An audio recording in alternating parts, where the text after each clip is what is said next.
بھی اسے کیا کہا جاتا ہے؟ فوجی ہے۔ بیسیکلی کیا ہے وہ؟ فوجی ہے۔ اسی طرح جب ایمان کے دائرہ میں آ جاتا ہے، اسلام کے محکمے کو جوائن جب کوئی بندہ کرتا ہے، وہ اللہ کا ولی بن جاتا ہے، اور اس کے بعد جتنا وہ اللہ کا مطیع اور فرما بردار بنتا رہتا ہے، جتنا رسول اللہ صلی اللہ علیہ وسلم کی سنت پر عمل پیرا ہوتا ہے، اس کا درجہ ولایت بلند ہوتا چلا جاتا ہے۔ تو یہ حضرت غوث الاعظم رضی اللہ تعالیٰ عنہ ارشاد فرماتے ہیں، درست العلم، اور ایک جگہ ہے حصلت العلم حتی صرت کتبا، میں نے علم حاصل کیا، اس انداز میں علم حاصل کیا کہ میرے رب نے مجھے مقام کتبیت پر فائز فرما دیا۔ وَنِلْتُ السَّعْدَ مِن مَوْلَى الْمَوَالِي، میں نے اللہ سے سعادت حاصل کی، روحانیت حاصل کی۔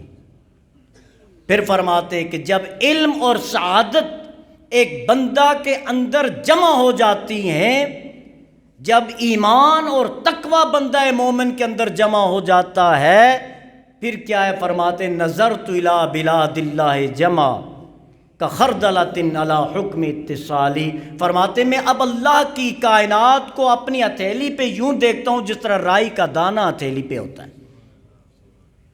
اور میرے آقا نے ارشاد فرمایا، یہ کوئی ویسے بات نہیں ہے، آقا نے ارشاد فرمایا اتقوا من فراست المومن فإنہ ینظر بنور اللہ، مومن کی فراست سے بچو کیونکہ وہ اللہ کے نور سے دیکھتا ہے۔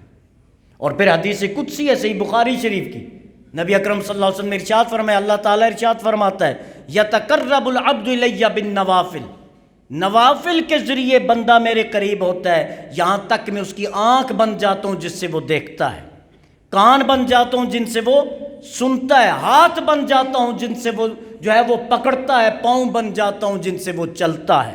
مطلب کیا ہے کہ آنکھ بندے کی ہوتی ہے، نور میں عطا فرماتا ہوں، ہاتھ بندے کے ہوتے ہیں، قوت میں اسے عطا فرماتا ہوں، پھر اس کے لیے دور اور نزدیک کا فرق ختم ہو جاتا ہے۔ لیکن کب ہوتا ہے؟ جب ایمان کے بعد عمل صالح بھی ساتھ شامل ہوں۔ تو ولی کا مطلب کیا ہے کہ مومن بھی ہے، وہ جس طرح کہا ہے نا، جن کی ہر ہر ادا سنت مصطفیٰ، ایسے پیر طریقت پہ لاکھوں سلام۔ حضرت بہاؤالدین زکریا ملتانی رضی اللہ تعالیٰ عنہ کے بارے میں آتا ہے کہ ایک شخص ان کے پاس گئے، 10-15 دن 20 دن وہاں رہے اور واپس جانے لگے۔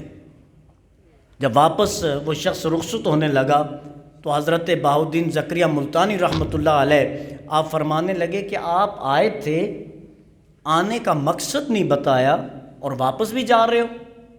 وہ عرض کرنے لگا، حضور میں نے آپ کی بڑی کرامات سنی تھی، بڑا چرچا سنا تھا، بڑا شہرہ سنا تھا کہ آپ بڑے ولی ہیں، لیکن یہاں میں آیا، آج 15 دن یا 16 دن ہو گئے، میں نے کوئی کرامت نہیں دیکھی، اس لیے اب بیعت ہونے کا ارادہ میں نے کینسل کر دیا، میں واپس جا رہا ہوں۔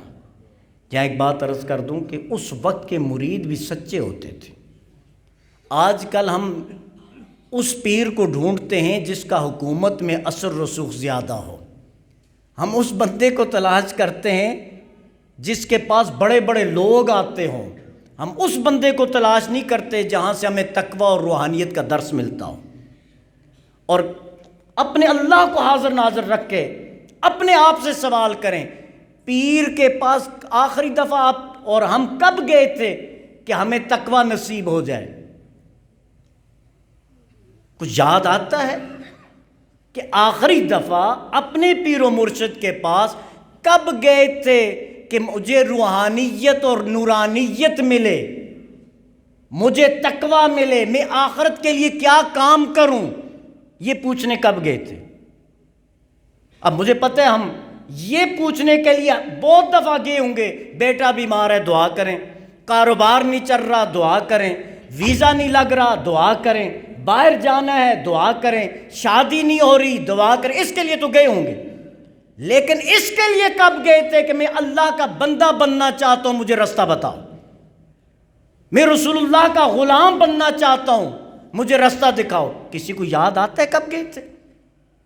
میرا خیال ہے ہم میں سے اکثر صاحب نسبت ہیں، لیکن کتنی دفعہ گئے تھے؟ عرس پہ شریک ہونے چلے جاتے ہیں، مڑ کے آ گئے، بھئی کیوں؟ نیت کیا تھی؟ صرف عرس کھانے کے لیے؟ تو سیکھنے کے لیے جائیں، جہاں سے کچھ ملتا ہے اس کے پاس جائیں۔ دنیا جو مقدر میں لکھی ہے وہ مل کے رہے گی۔ یاد رکھنا، ہماری سب سے بڑی جو ہے نا غلط فہمی کیا ہے، یا ہم اپنے آپ کو دھوکہ سب سے بڑا کیا دیتے ہیں، وہ یہ کہ ہم اس کے لیے تگ و دو کرتے ہیں جو ہمارے مقدر میں لکھا جا چکا ہے، نہ اس سے کم نہ اس سے زیادہ ملے گا۔ اور وہ کیا ہے؟ دنیا کا نصیب۔ جو لکھا جا چکا ہے اس کے زیادہ ہونے کے لیے ہم کوشش کرتے ہیں، اور جو ہم پہ چھوڑا ہے کہ اتنا ہی ملے گا جتنی کوشش کرو گے۔ وَلَيْسَ لِلْإِنسَانِ إِلَّا مَا سَعَىٰ، اللہ نے فرمایا آخرت میں ہر انسان کو اتنا ہی ملے گا جتنی اس نے کوشش کی ہوگی۔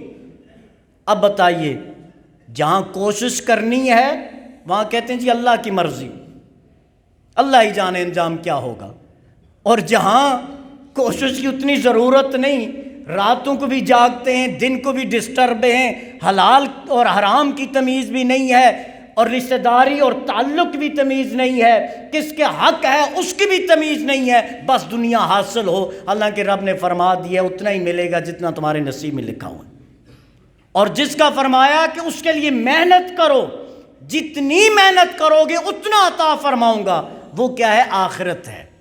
تو اب فیصلہ فرمائیں، جہاں محنت زیادہ کرنی وہاں کی کتنی محنت ہو رہی ہے، اور جہاں نصیب میں لکھا ہوا ہے اس کے لیے کتنی محنت کر رہے ہیں، تو ہم اپنے جو ہے وہ آپ کو اپنے کٹہرے میں پیش کر کے جو ہے نتیجہ اخذ کر سکتے ہیں۔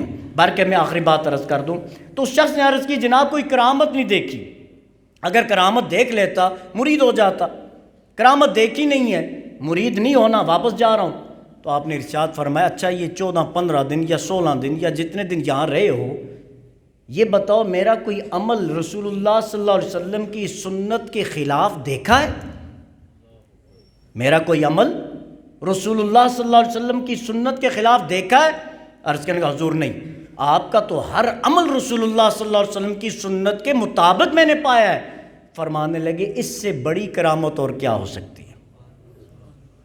ولی کی کرامت رسول اللہ کی سنت پر عمل پیرا ہونا ہے، نہ کہ ہواؤں میں اڑنا اور نہ شعبدہ بازیاں دکھانا اور پتہ نہیں کیا کیا کرنا۔ یہ ولی کے کام نہیں ہے، ولی کا کام ہے اللہ اور اللہ کے رسول کی فرما برداری کرنا، اور جو ان کے پاس آئے وہ بھی اللہ کی محبت اور رسول اللہ کی محبت لے کے جائے، یہ ولی کا کام ہوتا ہے۔ اللہ تعالیٰ سے دعا ہے کہ ہمیں اپنے محبوب صلی اللہ علیہ وسلم کے مطیع اور فرما بردار بنائے اور ہمارا خاتمہ بالایمان فرمائے۔